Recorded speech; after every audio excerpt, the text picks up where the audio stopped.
In this video, I'm going to show you how to replace the front shock absorbers on this Ford F-350. Let's get started. Let's remove the wheel. Some trucks will have a center cap over the lug nuts, in which case you can use a little pry bar or screwdriver, get in here and pry this off. And now you can use a 21mm socket and remove all 8 lug nuts.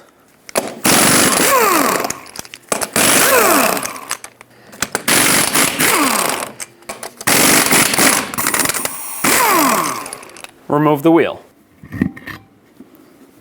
The bottom part of the front shock is held in with a 15mm headed bolt. On this side, it's supposed to have a nut that has a tab on it to prevent it from spinning. This one's long gone, it has rusted away, so I'm going to put a 19mm socket on this mounting nut. And because my tab is broken, what I'm going to do is actually put my impact on the nut side. I'm going to heat it up so that it can actually break free, and then I will remove this and punch the bolt out. If you have the tab that's still intact and hopefully it's not this rusted, you should be able to just use a 15mm socket and remove the bolt.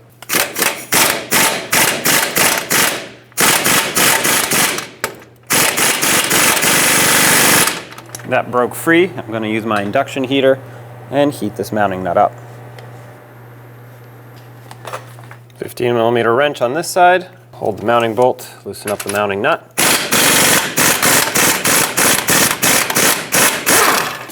Move the shock absorber with a pry bar up or down as needed to remove the bolt. Usually there is a little bit of pressure on this still.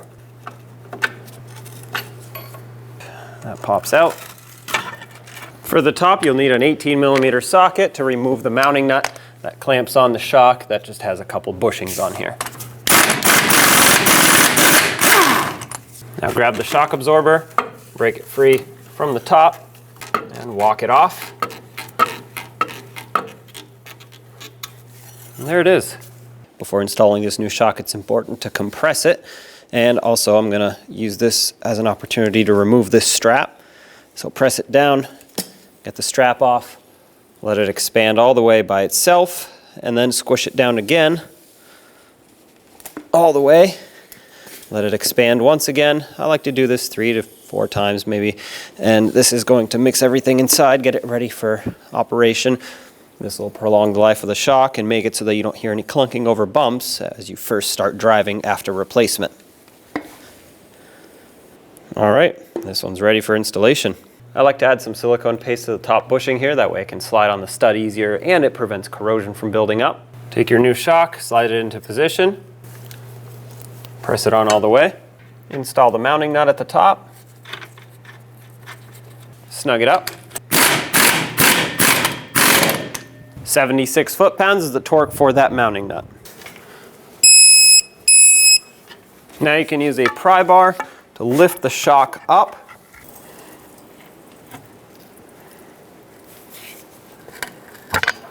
Make sure it goes the right way, obviously.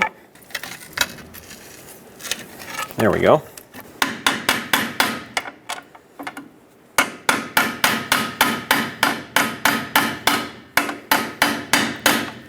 Once everything's lined up, start the bolt in.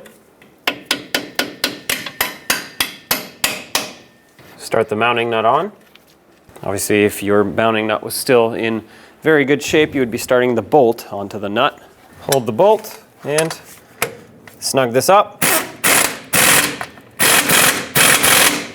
The torque on this is 76 foot-pounds, just like the top.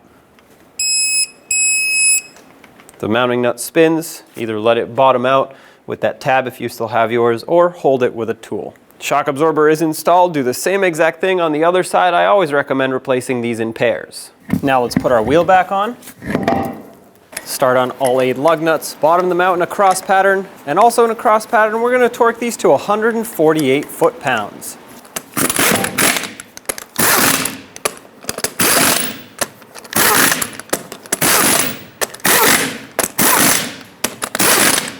$148 foot-pounds in a cross pattern. Here we go.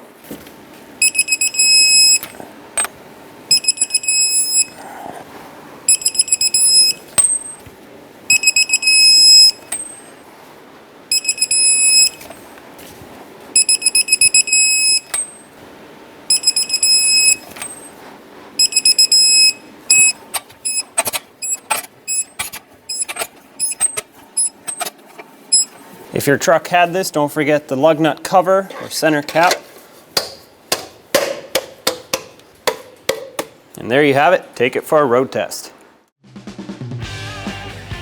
When only the best will do, demand TRQ.